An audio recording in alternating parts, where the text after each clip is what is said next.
The new parts have arrived from the factory without issue. They'll be fitted to the car in time for the next session. Hey, what's up guys, aarava here and welcome back to another episode of my F1 2018 career mode, episode number 74 today for the German Grand Prix in Season 4. If you guys did miss the previous episode, the British Grand Prix, then be sure to check that one out before you see this one. But headed into Hockenheim then this weekend, we come here with 2 ultimate upgrades. So that is a big flurry of updates to our car. I don't think we've ever had a trajectory like that on the performance chart of going straight up like that. We've shot past Red Bull and now we've got a big of a gap to Red Bull as they had to us earlier on the season around, the Chinese Grand Prix, the Bahrain Grand Prix, at the very start of the season there. And so, obviously, last episode, spoiler alert, but Raikkonen obviously won the Grand Prix in a pretty comfortable fashion. And so, for him, for his sake at least, the car was looking pretty damn good. So I can only imagine maybe what we're going to be expecting here now in Hockenheim, because for the very first time now in this season, our car is the best car on paper. Obviously, we know, though, quite rightly, that these days in F1 2018 career mode, that doesn't really mean too much, because the on-paper stats kind of get thrown out the window a lot with traffic, car performance, like in the moment, in the race. We've seen so many different good performances from, likes of Renault, Toro Rosso, Red Bull, McLaren have been really nowhere this season, despite them always being up there in the top 3 on the performance chart. So I don't really know what to expect, but like I said last episode, I'm still a bit kind of unsure where I stand in terms of my opinion of where the car is, because I just can't figure it out. It appears to feel great 1 second in one race and then not so great the next one. So we'll have to see how it goes. But ironically, talking about Raikkonen doing really well last episode, winning the Grand Prix, coming here, having the best car on the grid, he actually gets knocked out of Q1 because he tried to get into Q2 on the soft compound of tyre, and that just wasn't ever going to work. So a poor strategy call, but also just to have the speed to make it work. So funny enough, last episode's race winner is out in Q1, and I'm left to fly the flag for Ferrari. So already straight away, it's a better weekend for me compared to Raikkonen. So now we're in Q2 and just trying to do the best job we can. And I set my first time here in Q2 on the same set of tyres I used in Q1. So straight away with new rubber, we should be able to find a lot of pace. But we're already in P9 to be fair. But we're going to get massively held up here by Sergio Perez, making a bit of contact with the gravel and his car and just about keeping it on the road and just about secure. And that might be still very useful, because even though we are in P9 on that old set of tyres, it doesn't guarantee us to remain in P9 across the line. So we need to make sure we improve, and we do so still. We find some more time in that pretty much last 2 corners, because we lost most of the time I gained with that little kerfuffle with Perez. So thank you very much, Perez. And actually, good karma, because he went out of Q2. So there you go. So we're in P3 then. So looking pretty good, actually. But the Renault and McLaren are looking pretty strong as well. And you saw there, you might have seen if you look close enough, Daniel Ricciardo, the Red Bull car, qualified into Q3 on soft tyres. So he'll be in the top 10 shootout, but will also be on the better compounded tyre for the very start of the Grand Prix, because of course, remember at Hockenheim, there is the advantage if you can make the one-stop work, not get hit with too much traffic, or just not slow yourself down too much in the later phase of the Grand Prix. That's probably the better strategy to be on. So Ricciardo's going to be in a prime position probably for tomorrow's race. So as we move on now onto our second flyer in Q3, at the moment our first one is good enough to get us into P5. Obviously we had 2 brand spanking new sets to use, because I saved one in Q2 by basically using the old set from Q1. So good work there from myself to try and give myself 2 shots at this. So P5 is pretty good at the moment, but I want to try and go better. We have found a decent amount of time on the top right there. It's literally the end of the session. The flag is already gone, so as we cross the line, it will be the end of the session. We're going to improve, but how much in terms of positions across the line? And it's going to be no positions gained, because we remain in P5, and it's a great job for Fernando, Alonso, Verstappen, and both Renaults that outdo me. So there you have it. Once again, I'm left mystified of, okay, yep, our car was in the hands of Raikkonen, was fantastic last episode. He won the Grand Prix, so comfortable. We come here, he gets knocked out in Q1, and I, despite feeling really good on that lap, I want to stress that last Q3 run, I felt really good. Like I nailed most of the corners, made a few tiny errors here and there, but I didn't leave much on the table. And we only got P5 and got beaten by both Renaults, a Red Bull, and a McLaren. And the McLaren really hasn't been right up there for a long while in qualifying, or even the races really for that more matter. So yeah, again, I'm really not sure how this race is going to pan out. From P5 though, hopefully we can just go forward and obviously just try and do the best job we can and try and see if we can take the fight to Verstappen, who's our main championship rival, of course, along with Daniel Ricciardo, who lines up right behind us, remember, on that soft compound tyre. So it'll be interesting to see how the strategies play out as well. So let's go into Sunday then and see what's what. Good afternoon and welcome to a place that is very special to us all in the Formula One community. It's the Hockenheim Ring, home of the German Grand Prix. Always good for a close scrap is Hockenheim. Think back to Alonso, Ricciardo, Vettel as recently as 2014, and I'm expecting some more strong racing today. With average lap speeds of around 130 miles per hour, the Hockenheim Ring is a quick circuit with a lap distance of 2.8 miles, around 17 corners. The main DRS zone through Parabolica leads into the hairpin for the best overtaking opportunity on the track.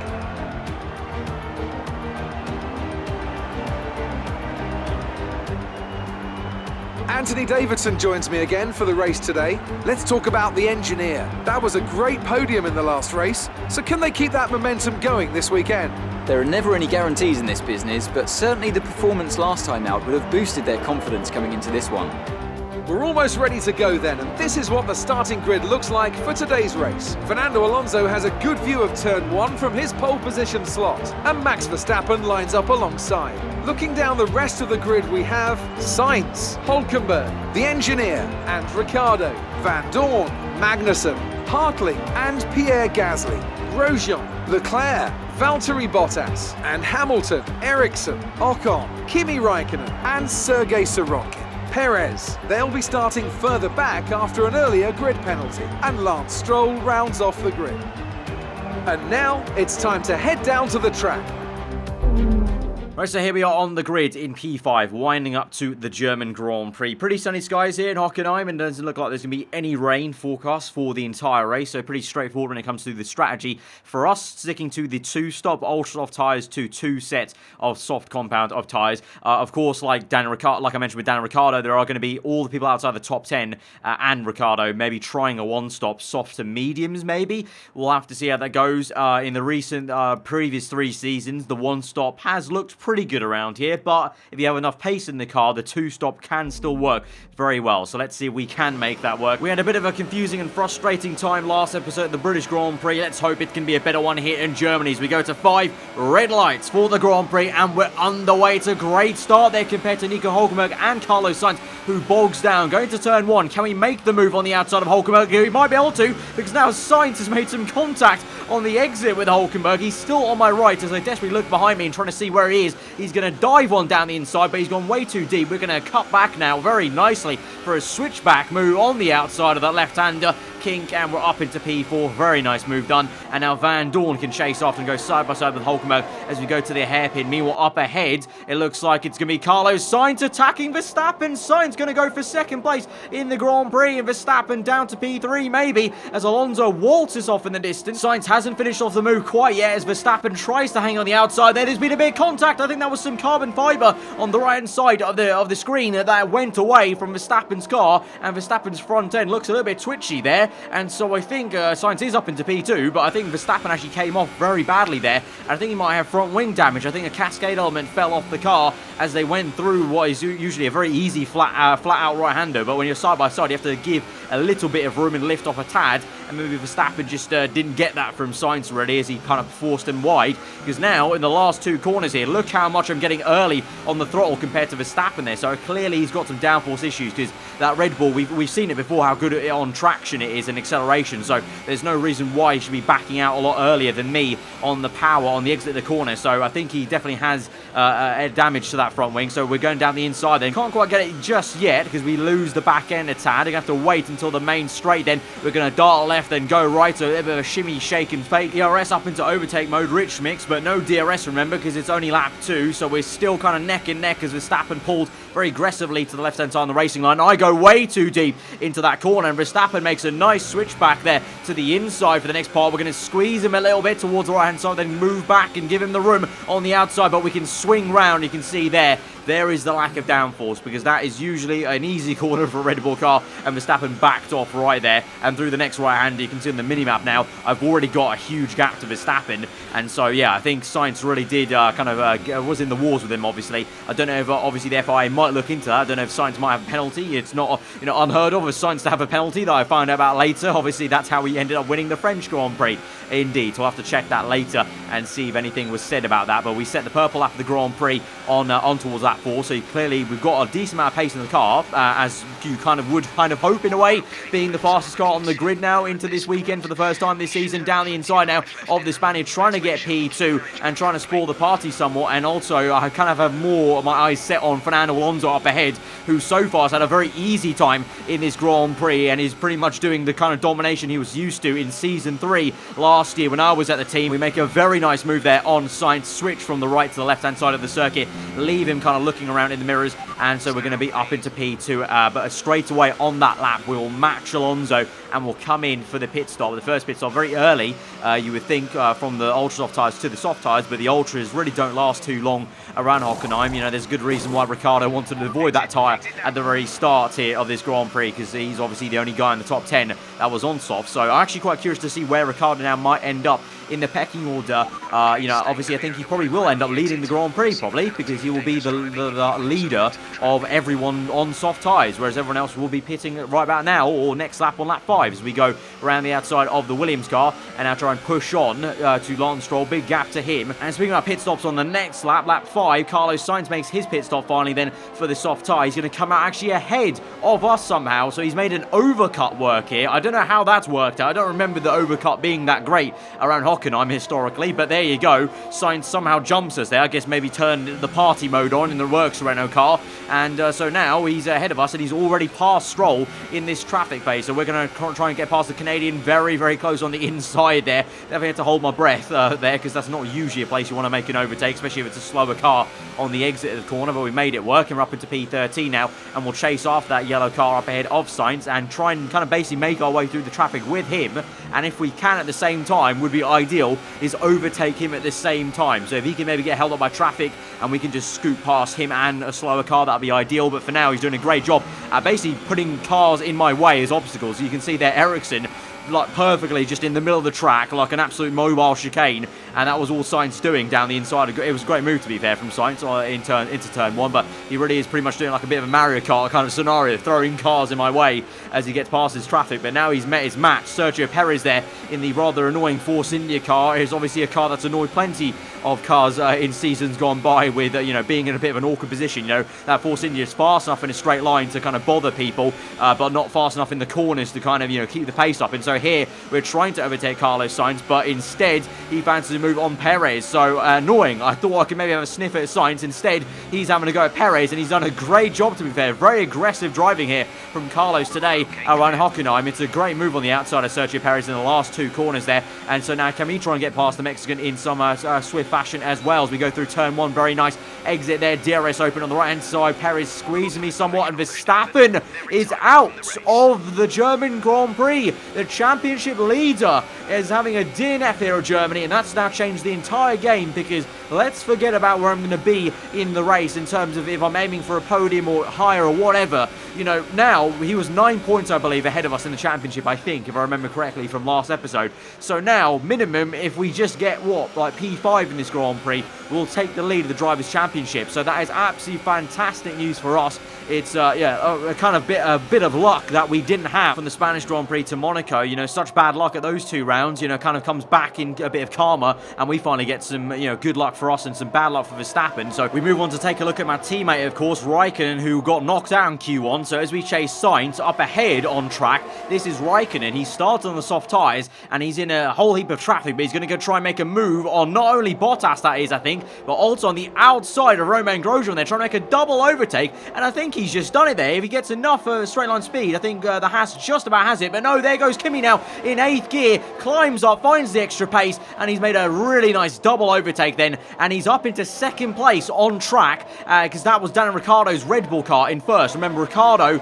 inherited the lead because he was in the top 10 on softs, but Kimi has made such a good drive in this first phase of the Grand Prix on those softs to get through the traffic of the Mercedes and the Haas there, that he's now 2nd on the road. And Kimi obviously had free choice because he got knocked out in P1, so he will be trying the same strategy as Ricciardo. And you think about where he started, P18, whereas Ricciardo was, what, like P6 behind me, and now they're only, a couple of seconds behind one another on track on the same strategy. So Raikkonen might actually be in contention for a podium here, like dare I say it, because I think that's how good he's done in the first stint there. Obviously, we'll have to wait and see how it shakes out, but I think that's what it's looking like there, if my eyes don't deceive me in terms of how it's all played out in terms of strategies. But now, meanwhile, we're going to go toe-to-toe with Carlos Sainz there, side by side for the entirety of Sector 3, pushed off circuit a tad on the curbing. Sainz does a great defensive drive in the last corner. Meanwhile, you've got the Sauber down the inside of the Mercedes car, so we've got a lot of traffic still to navigate ahead of us. But whilst we do that, we need to try and overtake the Spaniard. Here he goes, he gets blocked off. We're going to make a triple overtake maybe down the inside of not only 1, 2, 3 cars there. We've got Sainz in the background, Hamilton side by side with the Sauber of Leclerc, and we have actually just done that. We've made a triple overtake work in the span of literally 5 seconds there. Beautiful work, and now we've got a lot of clean air to catch up to then. Valtteri Bottas, Romain Grosjean, then Fernando Alonso, Raikkonen, and then Ricciardo is first on the road for now, but he's going to pit very, very soon. And speaking about pit stops, there Raikkonen will pit on lap 15, so we are now up into P5. It'll be I think 3 maybe, as Grosjean comes in as well, along with Raikkonen. So P4, P3, there we go. So P2 at the moment is Bottas. P1 is Alonso. Obviously, I said Ricciardo's already pit, so he's somewhere in the mix there. Raikkonen now coming out of his pit box, so this is on that same lap 16 as he comes out on medium tyres for that one-stop strategy. He's ahead of the Toro Rosso, but more importantly, look in the background. He's ahead of Ricciardo. How has that happened? The overcut, like with Sainz, has worked wonders for Raikkonen, and so if this all plays out, I think Raikkonen is leading the German Grand Prix technically once we all make our pit stops, because remember, Ricciardo was leading. He had one more pit stop to make. I had one more pit stop to make. Everyone else had one more pit stop to make. But now Raikkonen's jumped Ricciardo. So let's see about that, because now we're in first place. We've taken these tyres as long as we dare onto lap 18. Alonso's already pit ahead of me before on lap 17, so we're going to come in one lap later and try and do a similar sort of overcut and try and see if we can maybe gain some time on Fernando and also Bottas and Grosjean, of course. And so swift as you like, pit stop there onto soft tyres. On the right hand side, you saw the flash of orange of Alonso's McLaren there. So let's see where we come out there, and how far away are we from Valtteri Bottas and Grosjean? Not too far really, so that's very much in touching distance. So now our job is to overtake this Mercedes and Haas and then push on in that bucket of that huge amount of clean air to Ricciardo Alonso. But I can confirm there by the minimap, Raikkonen is indeed leading the German Grand Prix from P18, remember, on the grid. Absolutely insane stuff there for the Iceman. As we now close up on Bottas into the stadium section, very, very quick into the right-hander, right up his gearbox, and we've actually made him lift off there a little bit and kind of jump scare out of the way, and we're up into P5. So pretty much that was the definition of scaring someone off the road in a way. I think Bottas was maybe about to hit the gravel if he kept his foot in, so he lifted off, and it's a very nice move on lap 22 to move on to lap 23 as we really rang the neck of the car and trying to keep it in a straight line and trying to guide this prancing horse ahead of the Haas soon enough in Sector 1 maybe. We've got the first part of DRS to just close up. We're going to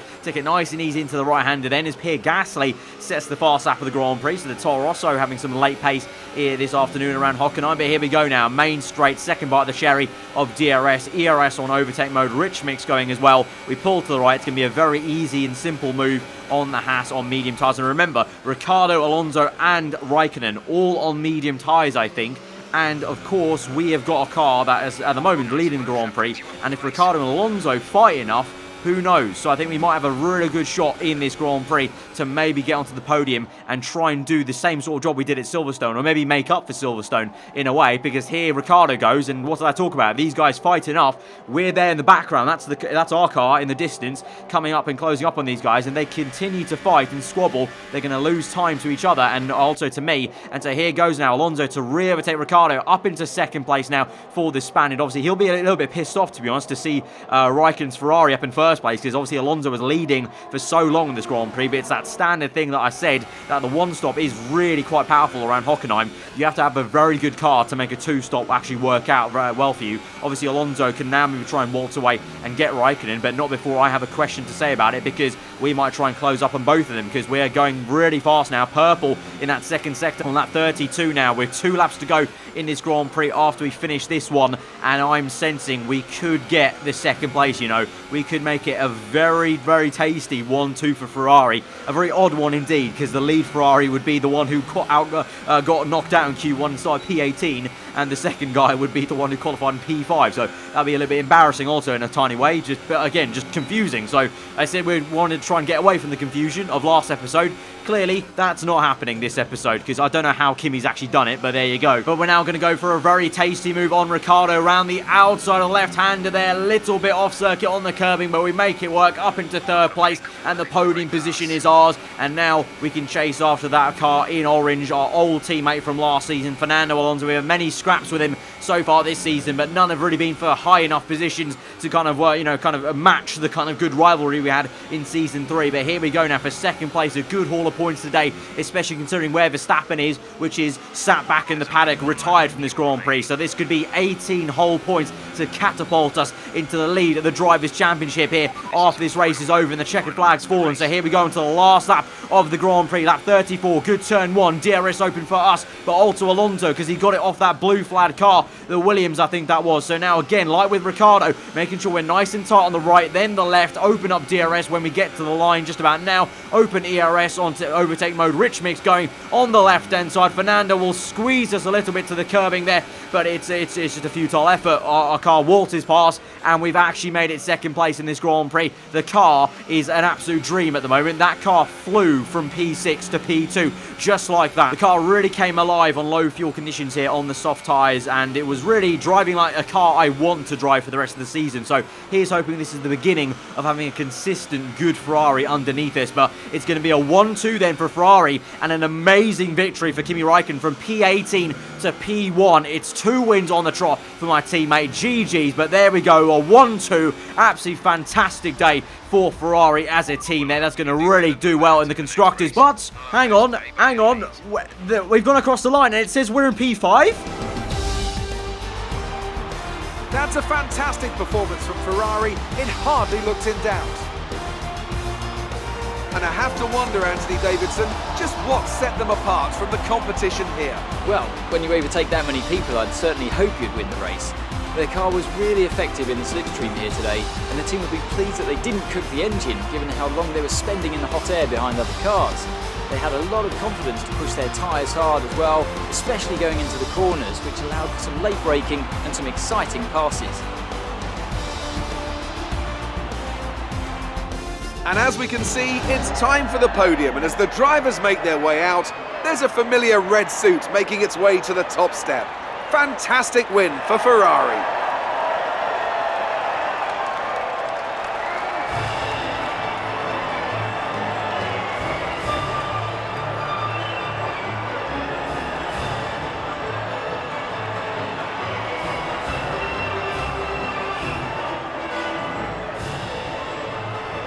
I don't really know what to say there. From what looked like a sure 1-2 for Ferrari, it's turned to a 1-5 because I've been handed a 5-second time penalty for a collision with Valtteri Bottas apparently, and an unserved stop-go penalty. It got added to my race time in the end, and that got me all the way down to P5 because everyone was so close. Obviously, remember Alonso and Ricciardo were fighting so hard, and Grosjean and Bottas weren't too far away that it sent me all the way behind Ricciardo, Alonso, and Hülkenberg in the end of it. Actually, I split the 2 Renaults as Bottas and Grosjean really fell away quite fast later into that race. But absolutely gutted then from what looked like a really great race position for the team. Forget about me as an individual, just to have a 1-2 for Ferrari, the first 1-2 as a team from when I joined the team at the very start this season, to 1-5. So Raikkonen's win remains, so it's still great. It's still a great day for him, but for me now, obviously it's a bit of kind of silver lining of I still actually get a decent amount of points, 10 points there, to actually take the lead of the Drivers' Championship by 1 measly point to Max Verstappen. But I'm actually I can't really think about that. I'm genuinely more gutted about just losing P2 because I thought I raced my heart out there at the end to earn that, to overtake Ricciardo and Alonso in the way we did it. And that entire last stint, I talked about how the car was feeling great, and in an instant snapped away from me because I did not know I had a penalty. My engineer didn't tell me anything about the penalty. I'm guessing maybe because I'd already made a pit stop and I was scheduled for no more, he didn't bother to tell me on the radio that I should come in for a stop go, because obviously there's no point to. They just add it to the race time, but I would have thought they would have at least told me about that, so I would have been mentally prepared for it. But there we go. I don't really know what to say, because I don't even know what the collision was, because I went down the inside of Bottas. We might have made a tiny bit of contact, but I don't think it warranted a 5-second penalty, so I don't really know, FIA. Unacceptable, FIA. That's all I can say. Unacceptable, FIA. I don't know. I'm genuinely baffled of that penalty. So there we have it then. Bit of a bittersweet ending then to the German Grand Prix, but it means a heck of a lot then for the championship. You know, 1 point then to Verstappen. This championship is so close, and we've seen how, you know, up and down the Ferrari's been. So it's going to be really exciting to see how it goes on, and I really hope next episode our car is right on the money there, and we can have a really great time. But guys, if you did enjoy this episode, hit that like button. Let me know what you thought in the comments below. If you're new around here, do subscribe for weekly full-on content. I've been Alfa. Hope you enjoy the rest of your day. I'll see you guys next time. Goodbye.